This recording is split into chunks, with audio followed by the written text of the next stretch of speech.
Bonjour, je suis Florent, je suis CTO et cofondateur de Windoo. Mon rôle au quotidien, c'est de gérer la roadmap technique. Je gère aussi toute la production de code. Je fais de la review, je fais du pair programming avec le reste de l'équipe. Et puis voilà, j'ai plein d'autres tâches annexes en tant que fondateur sur le recrutement, sur la mise en place des bureaux, sur de la comptabilité ou des choses comme ça. La tech chez Windoo, c'est deux sites. On a notre premier site, c'est la landing page, donc c'est là sur là qu'arrivent nos prospects, nos clients éventuellement. Et on a un deuxième site, donc la plateforme Windoo en tant que telle, sur lequel on a 4 types d'interlocuteurs. On va avoir les salariés de nos clients qui vont pouvoir réserver des événements, répondre à des enquêtes. On va avoir les managers, les responsables RH de nos clients qui, eux, vont avoir leur espace pour voir les statistiques, pour voir l'utilisation, pour pouvoir administrer leurs différents outils.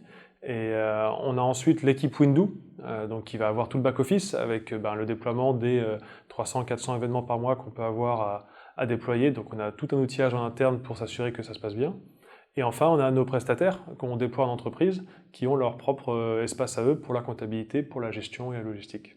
Les technos chez Windoo, en front-end, on utilise React.js. En back-end, on est sur Symfony, donc un framework en PHP. Et on utilise pas mal d'autres services selon les différents modules, du Redis, du RabbitMQ, du Docker en local et en production pour outiller justement toute la partie un peu déploiement de nos outils. Les challenges chez Windoo, il y a deux types de challenges. On a un premier challenge sur le produit. On a un métier qui est très varié. Il faut réussir à faire cohabiter des différentes fonctionnalités au sein du même produit.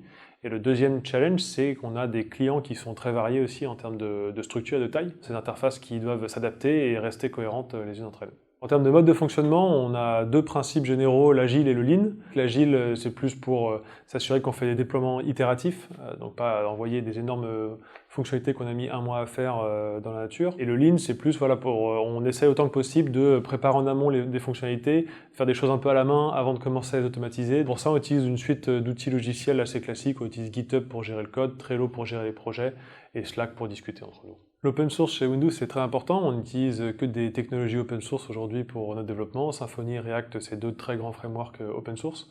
Donc dès qu'on a l'occasion, on essaye de faire remonter des demandes de fonctionnalités, des bugs, des commentaires, de la documentation. Après, de manière générale, moi je tiens un blog technique à titre personnel et quand il n'y a pas des grèves RATP ou du coronavirus, toutes les semaines, j'essaie d'assister à un meet-up pour rester en veille dans l'écosystème technique. Pourquoi Windoo? On est une petite équipe en start-up du coup, donc c'est une taille d'entreprise à taille humaine, donc on sera un groupe de 5 à 10 personnes max en tech dans les mois, années à venir. Donc ça donne énormément de responsabilités, ça donne un impact direct sur le business pour les gens qui nous rejoignent. Pour des gens qui sont un peu juniors, c'est l'occasion de progresser sur des technos très variés et modernes, du coup, pour se construire un premier bagage technique. Et pour des gens qui ont déjà un bagage technique et qui veulent se spécialiser, il y a énormément de domaines sur lesquels on peut pousser très très loin sur l'interface utilisateur, sur la scalabilité, sur l'architecture de projets et de bases de données. On a un métier qui est très complexe, très divers. Et là, du coup, c'est l'occasion de progresser là-dessus dans la bonne humeur et dans la très bonne ambiance.